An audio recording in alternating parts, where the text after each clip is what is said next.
ড্রাইভারের উপরে যদি তিনটাকে চারটা মামলা করে এই ড্রাইভারে কি মামলাটা দেওয়া সুজা? আজকে সকালে 8 থেকে 10 টাকারই রেকার হয়েছে মামলা গাইছে। প্রতিটি পয়েন্টে সার্জেন্ট থেকে ধরে যত পুলিশ আছে সবাই কিন্তু ওদের কাছ থেকে টুল আদায় করতেছে। এখন যে সিএনজি ড্রাইভারদের সাথে যে আচরণটা করা হয়েছে এটা হচ্ছে সম্পূর্ণ একটা সাজানো ঘটনা। কিছুক্ষণ আগে একটা গাড়ি যে আপনার রেকার করছে, এটার গত 2 দিন আগে কিন্তু মামলা দিয়েছে 6,000 টাকার। আজকে আবার গাড়িটা রেকার করছে, না হলে তার থেকে 10 থেকে 15,000 টাকা লাগবে তার গাড়ি আনতেন। একটা ড্রাইভারে রুজু করে কয় টাকা? আমরা যে রুজু করি, আমরা কয় টাকা রুজু করি? আমজনতার বয়ানের আরেকটি নতুন পর্ব নিয়ে আপনাদের সামনে আমি হাজির হয়েছি। নাজাত আহমদ পুরকায়স্ত, আমার সাথে ক্যামেরা আছেন আহমেদ রুবেল। দর্শক, আপনারা জানেন গতকালকে ছিল পরিবহন ধর্মঘট, যার কারণে সাধারণ মানুষ কী ধরনের ভোগান্তিতে পড়েছেন সেটি আসলে বলে বোঝানোর নয়। বা 6 দফা দাবিগুলো সাধারণ মানুষ কীভাবে দেখছেন বা তাদের দাবিগুলো কতটুকু যৌক্তিক সেই বিষয় নিয়ে আজকে আমরা সাজিয়েছি আমজনতার বয়ান। চলুন শুরু করি। ওই দিক থেকে গাড়ি একটা রেকার করিয়া আমার এই দোষে 3 জনে মিললাম। বললাম স্যার বাদ দিলেন, আমি গাড়ি পরীক্ষা মানুষ ধরাতে গিয়া লোহাত গিয়ে আমি স্লো করছি গাড়িটা, যাই আমি আমার রাস্তা মাফ করে দিলেন। আমি ইলা বন্ধ করছি, আজ আবার এটা হচ্ছে কাগজ দেয় আমার মামলা একটা ডেট আজ ডেট পর্যন্ত আছে। তো ওইটা কইছি টাকা 2000 হইব। বললাম ভাই আমার সম্ভব না, আমি আপনার 500 টাকা দিব, আমার গাড়িটা ছাড়ি দেবো। এলার মধ্যে অনুরোধ বন্ধ করছি, না তারা কয় না রেকার হবে। এমন মধ্যে স্লিপ বলে লেখা দিছে, আমি অপরাধ, আমি বিয়ার দব আরও অনেক যাতে লেখা আছে স্লিপের মাঝে যে পরিবহন ধর্মঘট, মানুষ যখন তার পিঠ দেয়ালে ঠেকে যায় তখন সে অন্যায় কাজ করতেও বাধ্য হয়। এই যে পরিবহন ধর্মঘট, তার জন্য জনগণ যেমন বিপদগ্রস্ত হবে, সাধারণ ড্রাইভাররাও বিপদগ্রস্ত হবে, তাদের পারিবারিক সংসার চালাতে গিয়ে কষ্ট হবে, তাদের আয় রোজগার কমবে। কিন্তু যেহেতু আগামীকাল থেকে পরীক্ষা শুরু হচ্ছে, তার জন্য গতকাল রাত্রে বসে তার প্রশাসনের উচ্চতম কর্মকর্তাদের সাথে বসে ধর্মঘট স্থগিত করা হয়েছে। আজকে আবার এই যে পরিবহন ধর্মঘটের পর এখন যে সিএনজি ড্রাইভারদের সাথে যে আচরণটা করা হয়েছে এটা হচ্ছে সম্পূর্ণ একটা সাজানো ঘটনা এবং তাদেরকে উচ্ছৃঙ্খল করে, মানে সামাজিকভাবে একটা বিশৃঙ্খলার সৃষ্টি করার জন্য।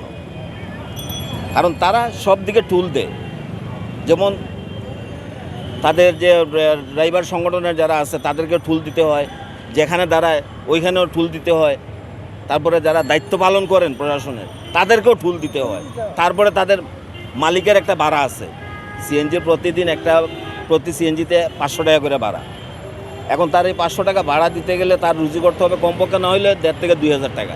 এখন তার উপর যদি 10,000 টাকার মামলা দেওয়া হয় তাহলে সেই টাকাটা কোথা থেকে দিবে?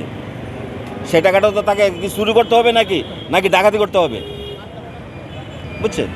এখন এই যে কিছুক্ষণ আগে যে ঘটনাটা ঘটছে, তাদেরকে একবার বলা হয়েছে তোমাদের এটা এখান থেকে তোমরা সরে যাও, তোমাদের বিরুদ্ধে এখন কিছু হবে না, যদি তোমরা কিছু করো তাহলে তোমাদেরকে বিরুদ্ধে রেকার আনা হবে, রেকার করা হবে। আর সেই কথা শোনার পর থেকে তারা আবার শুরু করছে।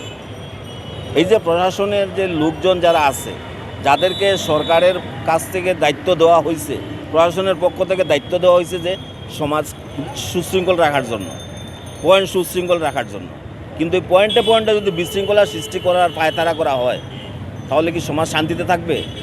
কোনো সময় শান্তিতে থাকবে না। ড্রাইভার সমাজ কিছুটা বিশৃঙ্খলা আছে, এটা ঠিক, সবাই যে বিশৃঙ্খল তা না, বাধ্য হয়ে তারা একজনের পক্ষে আরেকজনে যায়, আবার তাদের পক্ষ থেকে অনেকে সরেও যায়। এটা হচ্ছে মানে দায়িত্বরত কর্মকর্তাদের একটা সাজানো ঘটনা। এই পয়েন্টে যারা জব করে ওরা বাসা থেকে বাইরে হতে পারে না, 50 টাকার ভাড়া 200 টাকা 150 টাকা দিয়ে যেতে হয়। এরপর মনে কাঁচামাল দ্রব্যদি এইগুলো মানে একই দিনে মানে প্রতি কেজিতে 15 টাকা 20 টাকা করে আমাদের বাড়তি নিতে হয়। আগামীতে আমাদের ছেলেমেয়েদের এই যে এসএসসি পরীক্ষা, এই অবস্থা যদি চলে আমাদের বাচ্চারা কীভাবে পরীক্ষা দিবে?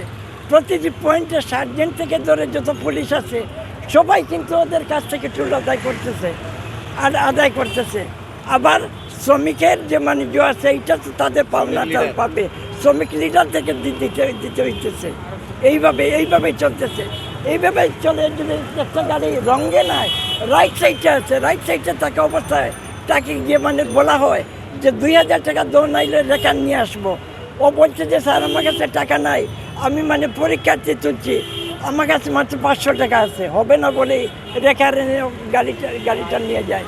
ধর্মঘটের সময় আমরা যে কোনো জরুরি কাজে পরিবহন বন্ধ থাকে যাওয়া যায় না, অত্যন্ত যখন খুবই বেশি জরুরি দরকার সে সময় যাওয়া সম্ভব হয় না। তো ওই সময় দেখা গেল তারা পরিবহন গুরুত্ব অবশ্যই ক্ষতি করে। তখন তারা দাবি দাওয়া যদি পূরণ হওয়ার লাগি করে, তারা যদিও নৈতিক দায়িত্ব তারা আরও করতো অসুবিধা। এখন সরকারের পক্ষ থেকে যদি তারা দাবি দেওয়া যদি মানা হয়ে যায়, তাহলে আমরা ঘুরে ফিরে কিন্তু আমরা কোনো মানুষও কোনো যাত্রীও হরানির শিকার আমরা কেউ হই না। তখন দেখতে হইব যারা এইগুলা ডাকে তারা আরও দাবি দাওয়াগুলো কতক্ষণ যৌক্তিকতা আছে, তার যৌক্তিকতা থাকে তো যৌক্তিকতা মানে সম্পূর্ণ করা যায় না থাকলে তো আমরা কেন বা করি বা তারা কেন বা করে এগুলো জবাবদিহিতামূলকের এটা দরকার আছে বলে আমি মনে করি। আমরা যারা পরিবহন শ্রমিকের তারা করে 2 দিন পরে আসলে তার দাবিগুলো যৌক্তিক, কারণ তারা অনেক আসলে তারা পরিশ্রম করে, শ্রমিক মানুষ পরিশ্রম করে।